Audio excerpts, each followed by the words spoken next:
Hello viewers, আসসালামু আলাইকুম। আপনারা সকলে কেমন আছেন? দেশ ও দেশের বাইরে থেকে যে যেখান থেকে আমার এই ভিডিওটি দেখছেন সবাইকে আন্তরিক শুভেচ্ছা ও অভিনন্দন। তো আজকে আমি একটা ব্লগ দিব, সেটা হচ্ছে রান্নার ভিডিও। তো আমার সম্পূর্ণ ভিডিওটি আপনারা দেখবেন এবং আমার স্বপ্নপূরণ চ্যানেলটির পাশে থাকবেন। আজকে রান্না করব, আমাদের বাসায় যেহেতু চিংড়ি মাছটা খুবই বেশি খাওয়া হয়, এই যে বড় সাইজের, এটাকে আমরা চিংড়ি বলি, অনেকে গলদা চিংড়ি বলে। এই চিংড়ি দিয়ে লাউ দিয়ে রান্না করব। আর ট্যাংরা মাছ পাঠাইছে বাজার থেকে, এগুলি কেটে ধুয়ে রাখছি। এগুলি আজকে রান্না করব না, বাট আমি সব মাছ নিয়ে আসার সাথে সাথে মানে একবারে পরিষ্কার, এটা কিন্তু একবারে পরিষ্কার। হ্যাঁ, এটাকে রান্নার সময় শুধু যদি আপনার ইচ্ছা হয় একটু পানি দিয়ে ধুইতে পারবেন, এছাড়া লবণ টবণ দিয়ে মেখে এটাকে একবারে পরিষ্কার করে রাখছি। আর আমি রান্না করব আজকে, ভাজি করব একটা। এটা হচ্ছে নতুন আলু, সিম আর লাউয়ের খোসা একসাথে কেটে নিয়েছি।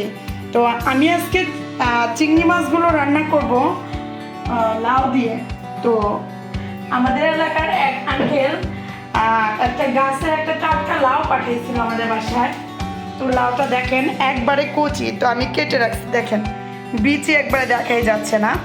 তো এই লাউ, টমেটো, ধনিয়া পাতা দিয়ে এই চিংড়ি মাছ দিয়ে আমি রান্না করব। তো আপনারা সকলে আমার রান্নাটি সম্পূর্ণ দেখবেন, এই আশাবাদী আমি।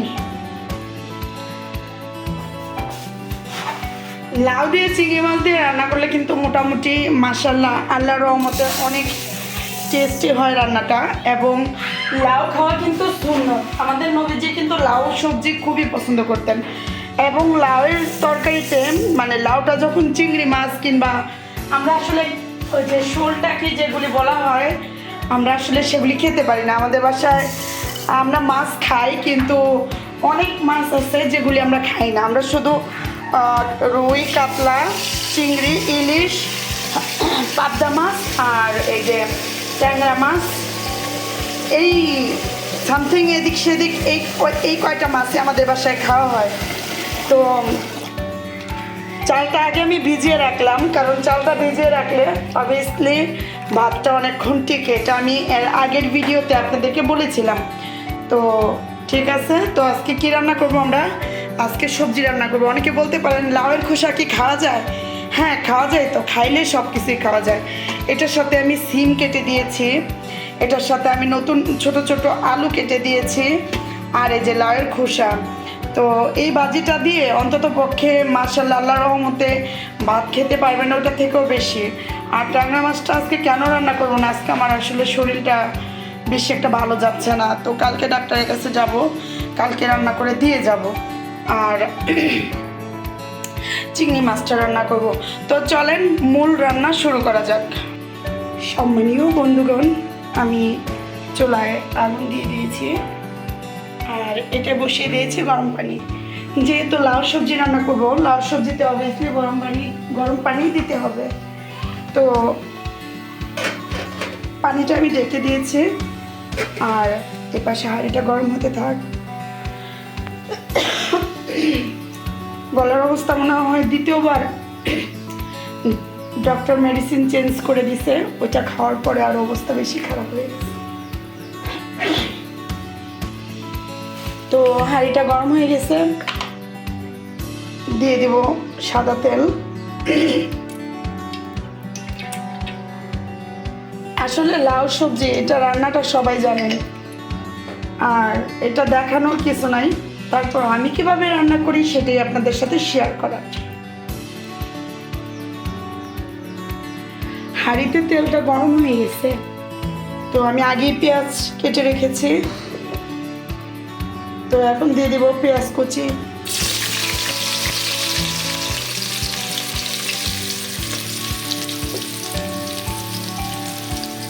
আমার রান্নাগুলো যদি কারো কাছে ভালো লাগে আর খেতে ইচ্ছে করে, তাহলে চলে আসবেন আমাদের বাসায়, একদিন রান্না করে খাওয়াবো। কারণ আমার প্রত্যেকটা সাবস্ক্রাইবার আমার কাছে সম্মানিত, আর আপনাদের জন্যই হয়তো বা একদিন হয়তো মানে আকাশটা না ছুঁতে পারি, কিন্তু কাছে তো যেতে পারবো। তো আপনারা আমার কাছে মহামূল্যবান।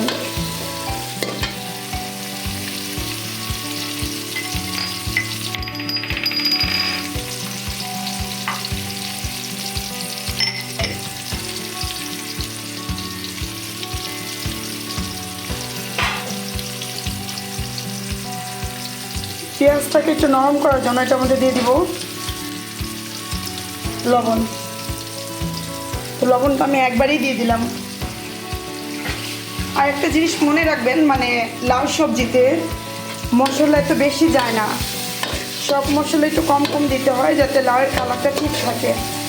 মশলা বেশি দিয়ে দিলে হয় কি তরকারিটা লাল লাল হয়ে যায়, তখন মানে লাউ সবজিটা যেরকম হওয়া উচিত ওরকম দেখায় না। তো অনেকেই মশলা বেশি দিয়ে খেতে পছন্দ করেন, আবার অনেকে পালং শাক বলেন, লাউ সবজি বলেন, এগুলিতে মশলা কম দিতে পছন্দ করেন।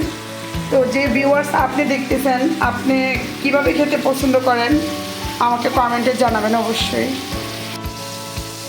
তো পেঁয়াজটা অনেকটা নরম হয়ে গেছে দেখেন। বাচ্চারা চিল্লাচিল্লি করতেছে। আমি দিয়ে দিব সামান্য পরিমাণে আদা বাটা, বেশি না, কারণ আমি আগেই বলেছি যে লাউ সবজিতে মশলা এত বেশি খাওয়া যায় না। আর এখানে আপনাদের কাছে যদি বেশি মনে হয় তাহলে এটার আরেকটা কারণ আপনাদেরকে বলে দিচ্ছি। আমার এই আদা বাটার মধ্যে পানিটা বেশি পড়ে গিয়েছিল, কারণ আদা কুচি করে আমি অনেকটা সময় ডিপ ফ্রিজে রেখে দিয়েছিলাম, যার ফলে অনেকটা পানি ছাড়া ব্লেন্ড হচ্ছিল না, তাই অনেক পানি দিয়ে দিয়েছিলাম। তো মশলাটা আদা বাটাটা দিয়ে দিলাম তেলের মধ্যে, কাঁচা গন্ধটা চলে যাবে। বাচ্চা চিল্লাচিল্লি করতেছে। তুফানের খুব রাগ হয় অন্য মুরগি দেখলে। আসলে এই মুরগগুলো মনে হয় সবগুলো এরকম। আর কিছুদিন আগে টেলিভিশনে আরেকটা মুরগ দেখতেছিলাম, ও অনেকটা এই টাইপেরই, ওর নাম মাস্তান। তো ওদের নামগুলো মনে হয় মানুষ ওদের ক্যারেক্টারের সাথে মিল রেখেই রাখে আর কি। তো যাই হোক, এখন আমি একে একে এটার মধ্যে সব মশলাগুলো দিয়ে দিব। মরিচ পাউডার একটু খেয়াল করলে দেখবেন আমি কিন্তু একটু কম করে দিচ্ছি। ধনিয়া পাউডার,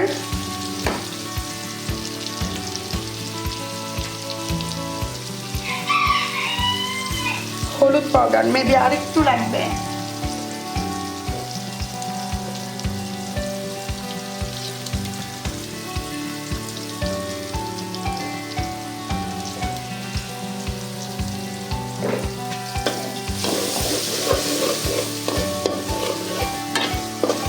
ভালোভাবে কষিয়ে নিব। সম্মানিত বন্ধুগণ, এই যে অল্প মশলা তো এই জন্য কালার বেশি আসবে না। আর এটার সাথে আমি এখন অ্যাড করে দেব সামান্য জিরা বাটা। এই যে দেখেন অল্প পরিমাণে জিরা বাটা, কারণ লাউ সবজিতে মশলা আমরা বেশি দিই না। হ্যাঁ, সামান্য জিরা বাটা।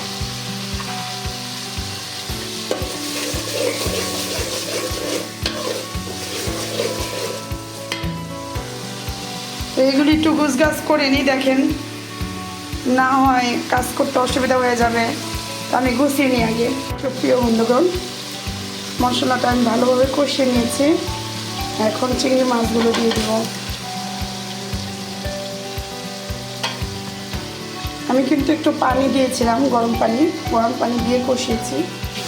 তো চিংড়ি মাছগুলো এবার ঢেকে অনেকক্ষণ ভালোভাবে কষিয়ে নেব।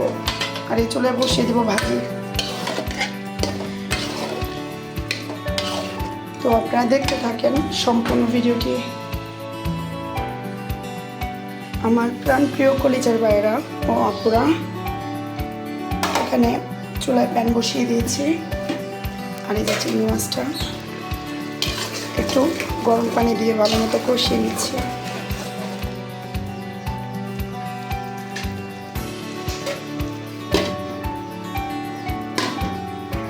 আর এখানে কিছু কাঁচামরিচ ফালি করে রেখেছি ভাজির জন্য। ভাজিতে একটু সবজি বেশি তো এই জন্য একটু মরিচটাও বেশি দিব, কারণ এটার মধ্যে বাড়তি কোনো মশলা অ্যাড করবো না, শুধু দেওয়ার মতো সামান্যতম একটু হলুদ দিতে পারি। এখনও ডিসাইড করিনি দিব কিংবা দিব না। এটা দিয়ে দিয়েছি তেল গরম হতে থাক।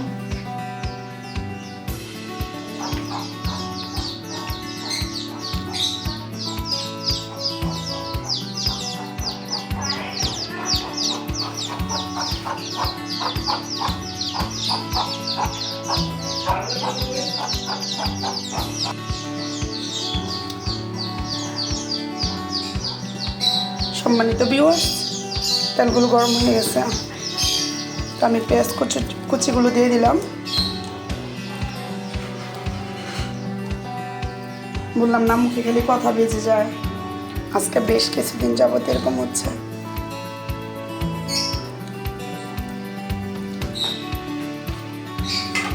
আর এই তেলে দিয়ে দিব মরিচ ফালি, এটা হতে থাকে।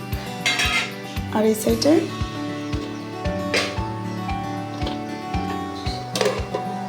চিংড়ি মাছের কালারটা আসছে কেমন, এখন তো অনেক ধোয়ার কারণে দেখা যাচ্ছে না ভালো মতো। এই যে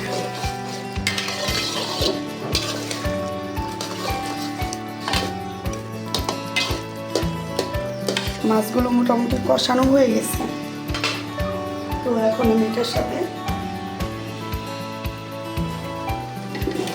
লাউগুলো দিয়ে দিব।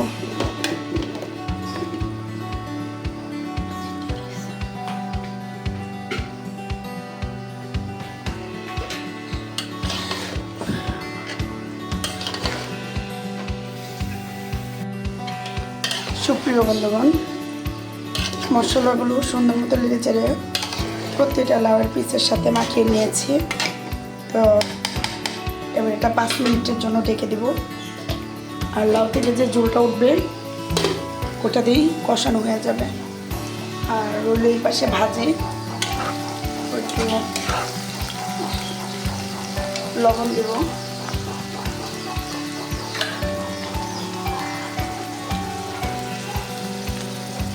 পরিমাণ মতো।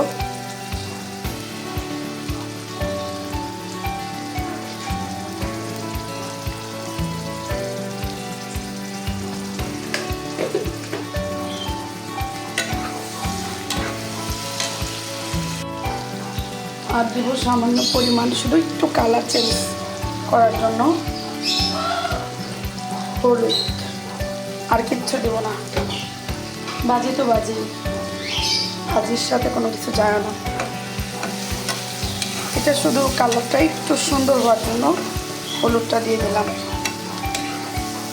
এটা ভাজা হতে থাক। আর এই যে লাউটাও কষানো হতে থাকে। সুপ্রিয় বন্ধুগণ, এই যে পেঁয়াজ এবং মরিচ ভাজা হয়ে গেছে, এটার সাথে আমি এখন ওই যে কেটে রেখেছিলাম যে সবজিগুলো, এগুলো অ্যাড করে দেবো সবগুলো।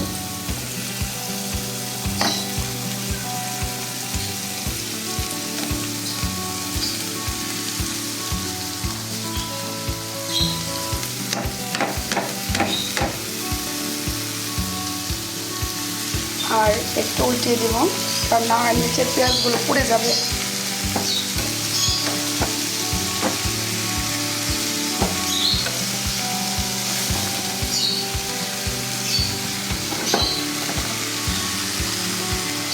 একাই ভিডিও করছি, একাই রান্না করছি, এই জন্য হয়তো আপনাদের দেখতে একটু অসুবিধা হয়ে যাবে। তো প্লিজ ভিডিওটি স্কিপ না করে সম্পূর্ণ ভিডিওটি দেখবেন।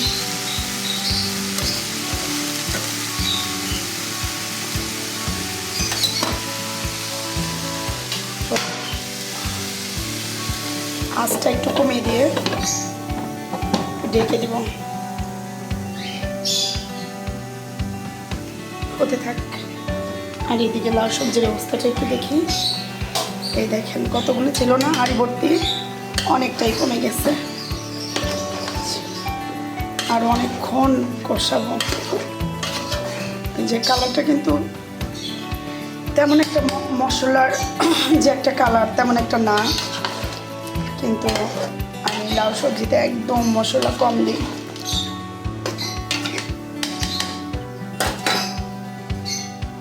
ঢেকে রাখি।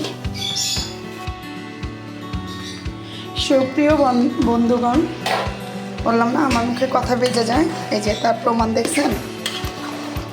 মানে আপনাদের সাথে একটু কথা বলবো সেটাও বেজে যাচ্ছে। ইদানিং পরিবারের লোকজনের সাথে কথাগুলো বেজে যাচ্ছে। আচ্ছা, লাউটা অনেকটা সিদ্ধ হয়ে গেছে, এখন এটার সাথে দিয়ে দিব টমেটো। আগে ধুয়ে তারপর কেটে রেখেছিলাম। এত কিছু দেখাতে গেলে ভিডিও অনেক বেশি লম্বা হয়ে যাবে, যার কারণে এগুলো আপনাদেরকে দেখানো হয় না। তো এমনিতেই ভিডিও বড় হয়ে যায়। আর এদিকে ভাজিটা একটু উল্টিয়ে দিব।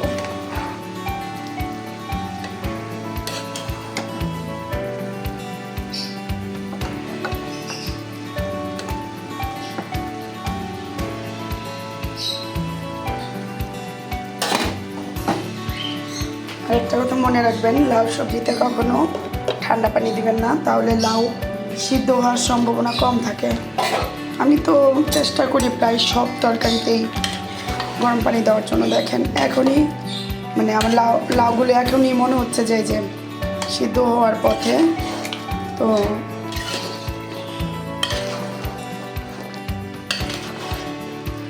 লাউ সবজিতে কখনোই ঠান্ডা পানি দিবেন না।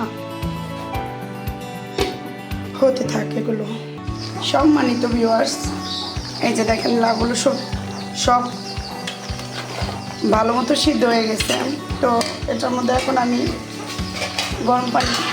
সামান্য গরম পানি দিব, কারণ অতিরিক্ত ঝোল রাখবো না। লাউ থেকে এমনিতে অনেক পানি উঠছে।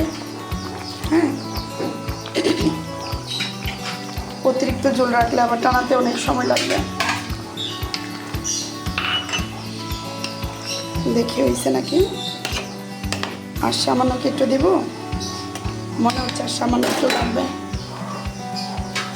কারণ লাউ অটোমেটিক অনেকটাই সিদ্ধ হয়ে গেছে। এই যে সবগুলো কিন্তু গরম পানি, আমি একটুও ঠান্ডা পানি দিইনি।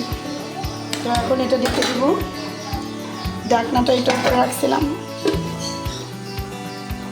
আর সবজিটা একটু দেখবো কি অবস্থা। ভাজি আসলে লাউয়ের যে খোসাগুলো আমার কাছে এত মানে টাটকা গাছের লাউ, আমাদের তো না, আমরা তো দেখি না, চোখে কিনে খাই, কিন্তু একজনের গাছ থেকে দিচ্ছে। তো এত সুন্দর লাগতেছিল দেখে, তো ফেলে দিতে ইচ্ছা করতেছিল না। সম্পূর্ণটা নিতে পারিনি, কিছুটা নিছি। আর যদি ভালো না লাগে এই জন্য আবার একটু সিম অ্যাড করছি, একটু আলু অ্যাড করছি। তো দেখা যাক, ইনশাল্লাহ দোয়া করবো মজাই হবে। হতে থাক। সম্মানিত ভিউয়ার্স, এর আগে আমি কখনো লাউয়ের খোসা ভাজি খাই নাই। তো আমার কাছে মনে হচ্ছে যে এটা আরও অনেকটা সময় লাগবে হতে। আমার কাছে এখন এটা জানি কীরকম লাগতেছে, আল্লাহ জানে খেতে কেমন লাগবে। আর রেসিপিটা তো আপনাদের সাথে শেয়ারও করে দিলাম। জানি না কে কী বলবেন, আল্লাহ পাক জানে। তো যাই হোক, এখানে টমেটো দেওয়ার কারণে এই যে দেখেন অল্প মশলা দেওয়াতে আপনার তরকারি কালার যে বাজে লাগবে তা না। এই যে টমেটোটা ঠিক দেওয়ার কারণে টমেটোর কালারটা ছেড়ে দিয়েছে। এখন দেখেন তরকারি কালারটা সুন্দর আসছে। এখন এটার মধ্যে ছিটিয়ে দিয়ে দিব আনাম কাঁচামরিচ, কারণ লাল তরকারি একটু মিষ্টি মিষ্টি থাকবে। মানে চিনি দিব না, ওই মিষ্টি না, মানে একটু ঝাল কম থাকবে। আর যার ইচ্ছা করবে সে ঝাল দিয়ে খাবে। আর দিয়ে দিব ধনিয়া পাতা।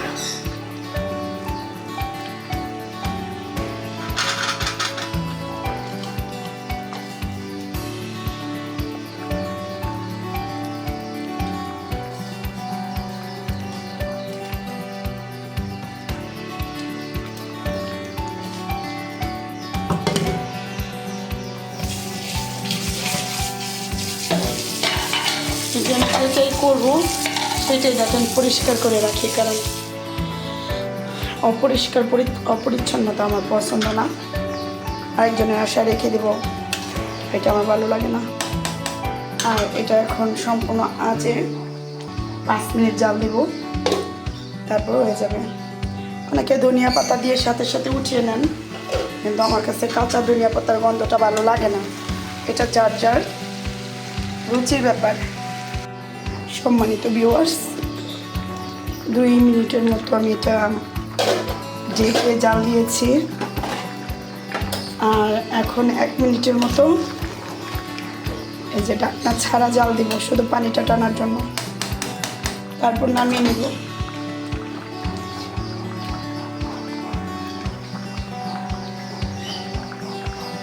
আর এখানে ভাজিটা হচ্ছে, কি হচ্ছে আমি জানি না, শুধু এটাই জানি যে একটা ভাজি করতেছি আর ভাজিটা হচ্ছে।